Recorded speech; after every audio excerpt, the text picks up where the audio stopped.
جشن عید میلاد النبی کے حوالے سے آج بات کرنا چاہوں گا کہ اس میں نبی کریم صلی اللہ علیہ وسلم کی ایک مضمون پڑھ رہا ہوں اخبار میں سے، حکیم ممتاز حلال مدنی، انہوں نے نبی کریم صلی اللہ علیہ وسلم کی پیدائش جو ہے نا 12 ربیع الاول بروز پیر اور وفات بھی مطلب 12 ربیع الاول بروز پیر بتائی ہے. تو میں نے تو آپ سے یہی سنا ہے کہ یہ سب چیزیں جو ہیں طریقہ بالکل ایسی ہیں امین شاہ صاحب. اب جس کا جی چاہتا 12 ربیع الاول بنا لیتا، جس کا چاہتا اور بنا لیتا.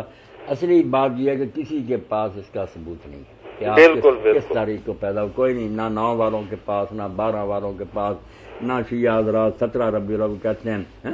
اور علامہ جو ہے سیوطی رحمۃ اللہ علیہ وہ 10 رمضان 12 رمضان کہہ رہے ہیں. شیخ عبد القادر جیلانی عاشورے کے دن کہہ رہے ہیں.